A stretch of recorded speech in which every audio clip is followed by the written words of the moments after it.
Good morning, myself Milan Kumar from Satyam Private ITI Digital Learning Class। पिछला class में जैसे engineering drawing में मैंने पढ़ाया था सिग्नल सिस्टम। सिग्नल सिस्टम में आपको सिंपली स्टेप फंक्शन का बताया था, step signal, unit step signal, impulse signal जो स्टार्टिंग था। तो जैसा कि मैंने पिछले क्लास में बताया था कि सिग्नल का एक दो क्वेश्चन एक नंबरिया सब में आता है, जैसे साइन वेव हो गया, तो इसी का थोड़ा सा बड़ा रूप आपका साइन वेव है। तो साइन वेव पहुंचने के लिए आपको छोटी छोटी चीज को ध्यान में रखना होगा। एक दो नंबर का ये सब आता है, सिग्नल चैप्टर आपको बता देंगे। और सिग्नल का पूरा जितना है छोटा छोटा एक ही सीट में आप लोग को बनाना है, इसलिए थोड़ा सा ध्यान में रहना चाहिए कि चूंकि सिग्नल का हम लोग बना रहे हैं ड्राइंग या फिर सिग्नल के बारे में देख रहे हैं, तो एक्चुअल में वो सिग्नल है क्या और उसका बेसिक आप लोग को थोड़ा चूंकि आप लोग इलेक्ट्रीशियन सेकेंड ईयर के हैं, तो आप लोग को इलेक्ट्रीशियन के बारे में थोड़ा डीपली नॉलेज चाहिए, इसलिए थोड़ा सिग्नल के बारे में जानना जरूरी है। अब देखिए यहाँ पे आपका क्या है, रैंप सिग्नल। अब रैंप सिग्नल क्या है कि ये आपका टाइम बढ़ रहा है, जैसे 1 सेकेंड 2 सेकेंड 3 सेकेंड टाइम हो गया, और ये xt टाइम का फंक्शन है, मतलब उस टाइम के दौरान मेरा कितना वजन हुआ, अगले टाइम के दौरान कितना वजन हुआ, मतलब टाइम का फंक्शन है। या फिर ये बोल सकते हैं उस टाइम के दौरान अब मेरे कुआं से कितना पानी निकला, इस टाइम के दौरान और कुआं से कितना पानी निकला अगले टाइम के दौरान। मतलब कहने का मतलब ये है कि टाइम के अकॉर्डिंग ये टाइम का फंक्शन है कि मान लीजिए कोई चीज हमको हो रहा है, तो इतना टाइम में ये टाइम का फंक्शन कितना रिजल्ट दे रहा है, इस टाइम में टाइम का फंक्शन आपको कितना रिजल्ट दिया, इस टाइम के फंक्शन में कितना रिजल्ट दिया, तो यही चीज है। तो अब देखिए चूंकि ये चीज आपको सिंपली है, समझ में आ जाना चाहिए कि 1 के समय में आपका 1 ही होता है, 2 के समय में 2 ही होता है, और 3 के समय में 3 ही होता है। मल्टीपुल ए इसलिए दिए हैं क्योंकि ये कांस्टेंट है, ए कांस्टेंट है, इसलिए ए मल्टीपल दिए हैं। तो जब इसका पॉइंट निकालते हैं तो वो आपका सीधा जाएगा। जब इस टाइप का घटना हो और ऐसा सिग्नल मिले तो हम बोलेंगे कि ये रैंप सिग्नल है। अब देखिए थोड़ा सा हम चेंज करेंगे, unit ramp signal, unit ramp signal, ramp signal हुआ ये यूनिट रैंप सिग्नल। अब देखिए दोनों में क्या अंतर है, ये रैंप सिग्नल है, इसमें यूनिट नहीं है। यूनिट रैंप सिग्नल में ऑलरेडी यूनिट शब्द दिया हुआ है, मतलब कि ये जो कांस्टेंट वाला टर्म है ये हट जाएगा। ये कांस्टेंट वाला जो टर्म ये है हट जाएगा, 1 सेकंड में 1, 2 सेकंड में 2, 3 सेकंड में 3, ऐसे करके जो ग्राफ बनेगा वो हो गया unit ramp signal.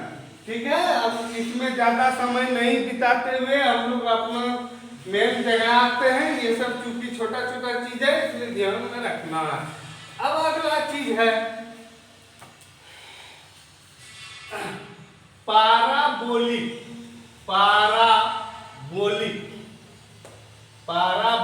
Signal. Parabolic signal जो है आपका वो सिग्नल का ग्राफ बनेगा इससे।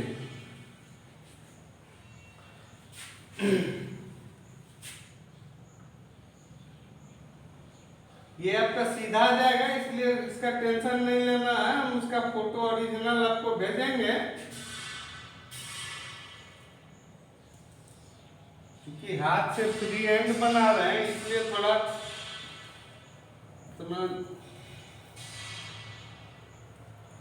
ये t हो गया, ये टाइम का फंक्शन हो गया, यह 0 हो गया, 1 2 3, ये xt हो गया आपका टाइम का फंक्शन हो गया,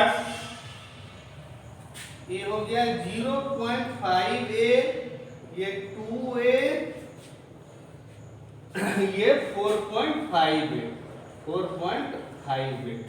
अब देखिएगा ये जो पाराबोलिक तरह से बनता है, जैसे वहां आपको क्या बताए कि 1 में 1, 2 में 2, 3 में 3, लेकिन ऐसा नहीं। जब एक्सपोनेंशियल का टर्म करते हैं e पर पावर x या फिर e पर पावर 1, e पर पावर 2, e पर पावर 3, तो इसका वैल्यू ग्रेजुअली बढ़ता है। देखिएगा जैसे 1 स्क्वायर करते हैं तो 1, 2 स्क्वायर करते हैं तो 4, 3 स्क्वायर करते हैं तो 9, 4 स्क्वायर करते हैं तो 16, 5 स्क्वायर करते हैं तो 25। अब देखिए सबका अंतर सेम तो नहीं है।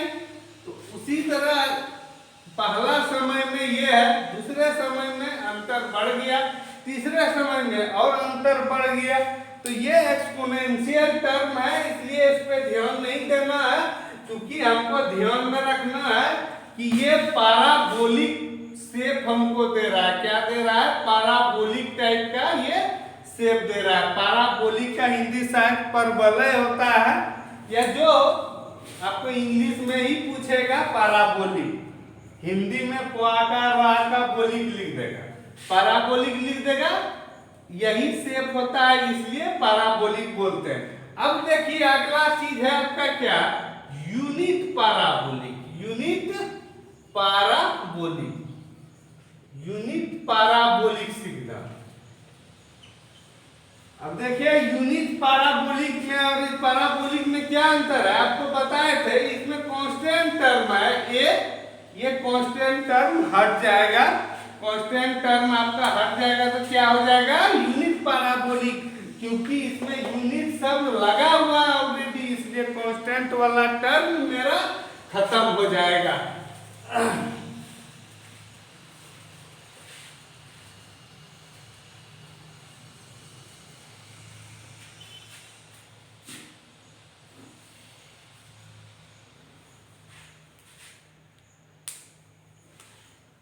अब अगला आते हैं जो हम मेन जानना चाह रहे हैं, साइनूसॉइडल। साइनूसॉइडल सिग्नल ये ज्यादा आप लोग को पूछता है, जिसको हिंदी में आप लोग साइन वेव भी बोलते हैं आराम से बोलने के लिए। इसका होता है ज्यावक्रीय, ज्यावक्रीय, ज्यावक्रीय सिग्नल, ज्यावक्रीय सिग्नल। अब इसका देखिए इसका क्या कहानी है।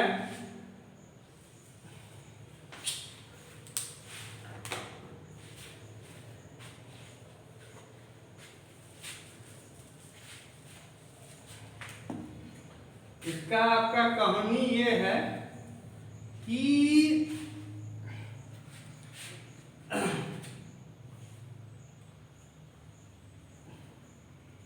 ये हमारा जीरो से बन के ऐसे ऐसे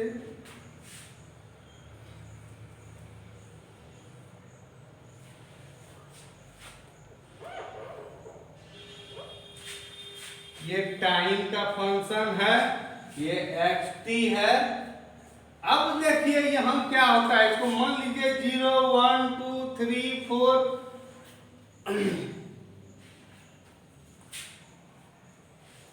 अब मैक्सिमम पॉइंट यानी कि पीक पॉइंट को हम लोग बोलते हैं, इसको बोलते हैं, इसको मान लीजिए मैक्सिमम तक ए, इसको क्या बोलेंगे? Peak point. Peak point, peak point मतलब मैक्सिमम पॉइंट। ये वाला जो चीज है, मान लीजिए 1 समय तक आपका क्या हो गया, फिर xt जो फंक्शन है ये आपका 0 हो गया। लेकिन दोनों के हाफ में, दोनों के हाफ में यह 0.5 मान सकते हैं, 0.5t, t का मान यहाँ अगर 0.5 रहता है तो ये हमारा क्या है, सिग्नल जो है मैक्सिमम रूप धारण करता है। अब देखिए यहाँ क्या है, 0.5 हुआ तो मैक्सिमम हुआ, फिर आधा बड़ा 1 टाइम तक आया तो क्या हो गया, मान 0 हो गया। फिर 0.5 आया तो फिर मैक्सिमम पॉइंट आया, लेकिन अंतर क्या है, ये आपका निगेटिव, ये आपका क्या आया, निगेटिव मैक्सिमम, ये क्या आया पॉजिटिव मैक्सिमम। इसका पीक पॉइंट ए है, ये भी पीक पॉइंट ए है, लेकिन वो पॉजिटिव डायरेक्शन की ओर है प्लस बी, ये जो है आपका निगेटिव डायरेक्शन की ओर है। तो अब देखिए एक पॉजिटिव, दूसरा निगेटिव, तीसरा पॉजिटिव, चौथा निगेटिव। तो आप एक ऊपर पॉजिटिव है तो ऊपर जाएगा स्वतः, फिर निगेटिव है तो नीचे आएगा, फिर पॉजिटिव है तो ऊपर जाएगा। तो आपका जो एसी चैप्टर आप लोग जो पढ़ते हैं, टोटल एसी में आपका जितना भी आप लोग पढ़े हैं एसी में, वो सब में क्या है, यही है positive negative, positive negative. AC signal ऐसा ही, एसी सिग्नल का जो वो होता है, एसी सिग्नल जो एसी वेव आपका मतलब हम लोग जो एसी सिग्नल का ग्राफिकली करते हैं, ये हम लोग आम जो देखते हैं एसी घर में बिजली वगैरह वो करते हैं, तो इसी को ये कहते हैं। अब देखिए यहाँ क्या होता है, यहाँ से गया और यहाँ तक आया, यहाँ से सिग्नल गया और यहाँ तक आया। अब फिर जैसे चढ़ेगा, देखिए अगला रूप यही धारण कर रहा है, ऐसा ही शेप आ रहा है, यही शेप आया, फिर आएगा तो फिर यही शेप आएगा। तो अब देखिए एक सेकेंड, इसको एक बार माने, इसको एक बार माने, तो एसी में क्या होता है, एक सेकेंड में ये आपका 50 बार, ये एक सेकेंड में ऐसा शेप यहां से लेके यहां तक एक बार हुआ, ऐसा करके 50 बार आएगा। इतना जल्दी होता है कि एक सेकेंड के अंदर ये वाला पॉजिटिव निगेटिव उत्तर 50 बार होता है। इसलिए हम लोग कहते हैं कि हमारा फ्रीक्वेंसी इंडिया में कितना है, 50 हर्ट्ज। एसी का फ्रीक्वेंसी कितना है हमारे इंडिया में क्या है, एसी का फ्रीक्वेंसी 50 हर्ट्ज है। अब साइन के टर्म में देखिए यहाँ 0 डिग्री, चूंकि ये डिग्री के मान में आ रहा है।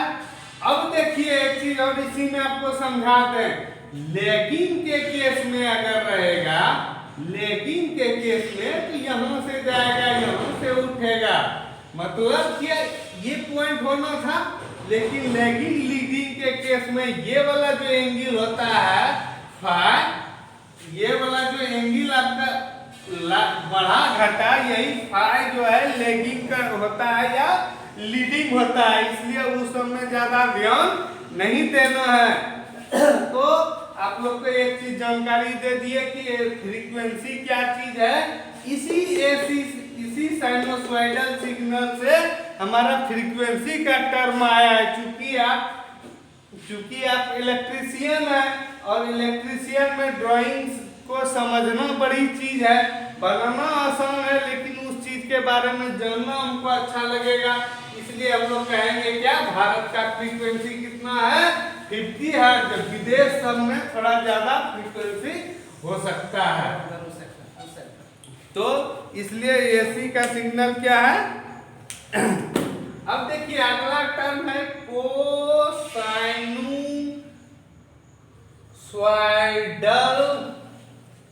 सिग्नल। कोसाइनोसॉइडल सिग्नल, इसको हम लोग हिंदी में बोलेंगे कोजिया। यहाँ ज्या वक्रीय साइनोसॉइडल सिग्नल का अर्थ हो गया ज्या वक्रीय, और कोसाइनोसॉइडल का हो गया कोजिया सिग्नल। अब देखिए दोनों का सिग्नल एक ही है, मतलब एक पार्ट अपर होता है, दूसरा पार्ट लोअर होता है। चूंकि यहाँ कॉस से संबंधित है, तो हम लोग जानते क्या है, कॉस का जब थीटा के जगह 0 मान होता है तो कॉस 0 का मान मैक्सिमम होता है। मतलब 0 डिग्री जब रहेगा तो ये हमारा मैक्सिमम रहेगा, इधर हाफ आएगा तो ये 0 आ जाएगा, और इधर हाफ आएगा तो ये 0 आ जाएगा। ये कहानी है, मतलब वहां यहाँ से स्टार्ट होता था, यहाँ पीक पॉइंट जो है हमारा 0 से होगा। हम जो पिक पॉइंट करेंगे 0 से करेंगे। ये चीज जान लीजिए, ये चीज आपका ए हुआ, इसको मान लेंगे निगेटिव ए, क्योंकि ये भी पिक पॉइंट है लेकिन ये निगेटिव डायरेक्शन की ओर है। और ये फाई आपका 0 है, क्योंकि जब एंगल घटेगा बढ़ेगा लीडिंग लेगिंग होगा तब ये चीज है। तो आपको कोजिया सिग्नल भी लगभग थोड़ा बहुत ये जैसे इतना बराबर इतना होगा, ये सब में आपको टेंशन नहीं लेना है। फोटो ही सबका खींच देंगे और सब जितना भी हम पढ़ाए जो भी समझ में आया नहीं आया उसको आप लोग ड्राइंग में बना लीजिएगा। उसके बाद कोशिश कीजिएगा, आपके बुक में भी दिया हुआ है, चाहे तो आप थ्योरी के चैप्टर में भी पढ़ सकते हैं। ऐसे हम जितना बात बोले इसको ध्यान में सुनिएगा, समझिएगा तो आपको बेसिकली समझ में आ जाएगा। तो आज के क्लास में इतना ही, बाकी नेक्स्ट क्लास में। Okay, thank you.